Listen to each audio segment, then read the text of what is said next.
Assalamualaikum warahmatullahi wabarakatuh. Waalaikumsalam. Apa kabar teman-teman semua? Di sini kita sudah berkumpul para narasumber yang di sini. Di sini ada apa nih, Pak? Sukmanta. Di sini ada Abah Sukmanta. Di sini juga ada Bapak Panggil kita dari PJBN, Bapak Encing Robert. Nah, di sini ada Bapak Abdurrahim sebagai Sekum. Di sini juga ada Bapak Yogi Gultom Paridanis sebagai apa nih, Pak? Kabit Seni Budaya. Kabit Seni Budaya. Mungkin pemirsa yang menonton channel ini ada yang sebagian ada yang tahu dan sebagian juga ada yang belum tahu nih ya. Jadi kita di sini nih kumpul-kumpul sambil ngopi, kita mau ngupas semuanya sejarah PJBN.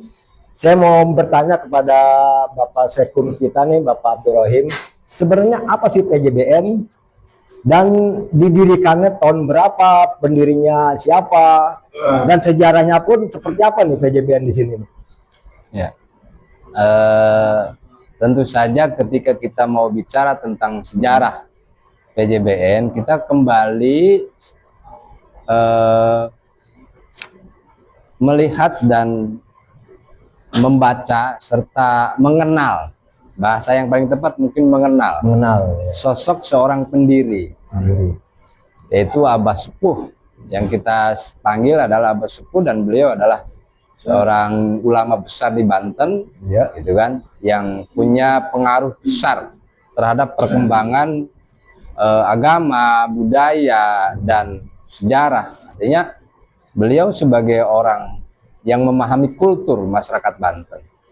Jadi saya yakin dari perjalanan spiritual beliau, dalam bahasa sufi itu beliau melakukan suluk, perjalanan ruhani, perjalanan melaksanakan dan mengemban tugas. Dan ketika beliau sudah berada di satu tempat, katakanlah di Serang, di Serang, pada tanggal 5 Juni 2005, beliau mendirikan PJBN, kalau tidak salah ya. Saya berkeyakinan bahwa kenapa beliau menciptakan sebuah wadah atau paguyuban. Dulu mungkin ada namanya Jalak, belum PJBN dulu, namanya Jalak, gitu kan. Dan saya memang pernah dengar. Nah, yang saya mengira dan menganalisa lahirnya sebuah wadah yang kemudian hari ini kita kenal PJBN itu, saya yakin sosok beliau yang ahli spiritual, sebagai guru dari berbagai macam kalangan, kiai-kiai yang lain pun mengenal, tokoh-tokoh nasional pun mengenal beliau. Artinya bahwa beliau ini punya pengaruh besar dan punya kontribusi untuk membangun sebuah bangsa, membangun sebuah peradaban, bil khusus masyarakat Banten. Dan beliau mewakili masyarakat Banten untuk menjunjung tinggi nilai-nilai sejarah, nilai-nilai peradaban, nilai-nilai budaya. Terinspirasi oleh adanya sebuah perkembangan masyarakat Banten, baik aspek-aspek yang ada di masyarakat Banten. Nah, dan saya yakin juga bahwa lahirnya Jalak kemudian menjadi PJBN pasti tidak lepas dari perjalanan spiritual. Analisa beliau tentang masyarakat Banten itu analisa ilmiah, analisa sosiologis masyarakat dan lain sebagainya. Tapi saya yakin karena ada kaitannya dengan yang namanya Kesultanan Banten, gitu kan, pasti ini ada komunikasi ruhaniyah yang kita mungkin tidak tahu dan belum mengalami. Bagaimana kemudian Abah dalam sebuah ceritanya ada perintah untuk menciptakan sebuah wadah, yang wadah itu mewadahi para kesatria, para jawara, para seniman, para budayawan, bahkan para ilmuwan. Pada tanggal 5 Juni 2005 itulah kemudian dicetuskan oleh beliau dengan berbagai tantangan, perkembangan berikutnya. Bahkan ada akta perubahan di tahun 2014, terjadi akta perubahan dalam pendiriannya. Nah, sehingga kemudian perjalanan itu sampai kepada yang namanya Paguron Jalak Banten Nusantara, yaitu disebut PJBE. Apakah maaf saya potong sebentar. Apakah PJBE ini sama ormas itu bagaimana tuh Pak Sekun? Melihat realitas sekarang, PJBN dengan ormas-ormas yang lain dari sisi sistem dan lain sebagainya, setiap organisasi sebenarnya sama, tetapi marwahnya yang di situ berbeda. Oh, marwahnya. Iya, visi misinya dan landasannya akan sama, landasan ideal Pancasila, gitu kan? Tuh, itu pasti karena ini berada di Nusantara, pasti nilai-nilai Pancasila, Undang-Undang Dasar 45 itu tidak lepas dari dasar atau acuan untuk menjadi sebuah landasan dalam sebuah berorganisasi, gitu kan. Nah itu, jadi ada komunikasi antara beliau dengan Sultan Banten, Kanjeng Sultan Maulana Hasanuddin Banten, sehingga ada perintah karena ada kekhawatiran dari leluhur. Nah leluhur inilah kemudian memilih seorang sosok yang dipercaya untuk menjaga budaya, seni, kultur masyarakat Banten secara khusus. Seperti itu. Jadi untuk merekatkan nilai-nilai syariah, nilai-nilai agama, nilai-nilai sosial, nilai-nilai budaya, dan lain sebagainya. Kemudian yang paling menonjol adalah salah satunya yang sering kita tampilkan dan kita tonton adalah masalah budayanya atau seni budayanya. Di antaranya adalah debus. Nah debus ini diwadahi oleh PJBN. PJBN juga ya. Walaupun dimanapun banyak yang bisa debus. Nanti akan saudara kita Pak Yogi di Kabid Seni Budaya DPW Provinsi Banten akan menjelaskan tentang sejarah debus. Menurut pandangan Pak Yogi, debus kan tuh pandangan publik ya, pandangan masyarakat. Itu horor apalah ya, sadis atau menakutkan lah ya. Itu gimana tuh Pak Yogi itu? Di Banten itu sendiri debus itu ada debus buhun sebenarnya mah, debus yang udah lama, debus tua, mengakar di sana, yaitu debus bayah dan debus malimping.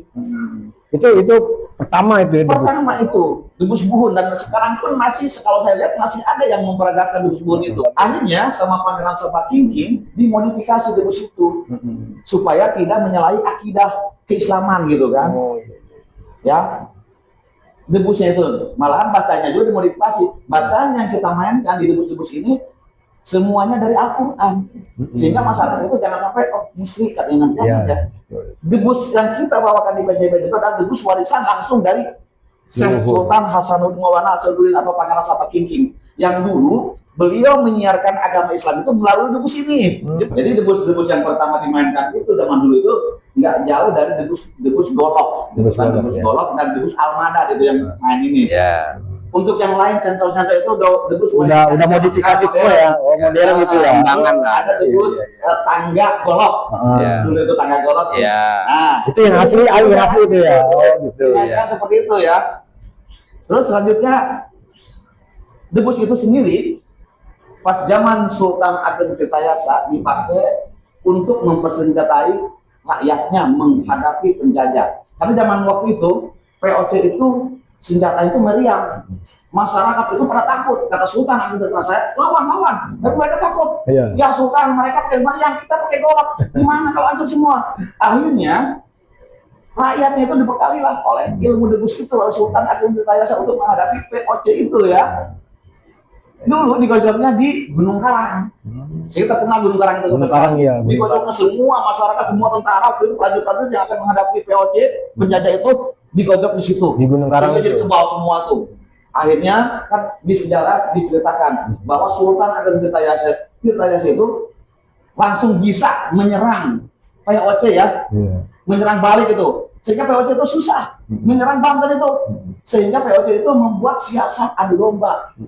Yaitu seolah-olah Sultan Haji itu diadu domba dengan ayahnya sendiri, Sultan Ageng Tirtayasa. Padahal itu rekayasa mereka, bukan Sultan Haji sebenarnya, rekayasa aja. Sultan Haji yang benar itu adalah masih di Mekah waktu itu. Masih belajar ilmu. Yang dikenal dengan Syekh Mansur. Itu. Yang didatangkan oleh Belanda itu adalah seolah-olah mirip dengan Sultan Haji. Dan untuk supaya menghilangkan jejak, akhirnya anak-anak Sultan Ageng Tirtayasa itu dikejar semuanya, dibantai, akhirnya pada larilah. Iya. Akhirnya banyak yang terkenal kan di sini ada Syekh Jenggot lah, apalah gitu kayak ke Tangerang, ke Rumpin, kemana kalau Pak Udah yang lain. pecah lari ya. Ya, begitulah. melakukan penyamaran. Iya. Ya, Syekh Maulana Mansuruddin itu memang sebenarnya berhak untuk menjadi raja. Iya. Tetapi kemudian karena beliau memilih menjadi seorang ulama, gitu kan. Ketika ada kisruh peperangan, ada yang menyamar bahwa itu adalah Syekh Mansur, Iya. makanya kemudian Syekh Mansur pulang, yaitu kemudian muncul di yang dikenal dengan Batu Quran. Nah, kemudian merubah gelarnya yaitu dengan namanya Sultan Haji untuk mengimbangi pemalsuan-pemalsuan yang dibikin oleh para penjajah saat itu.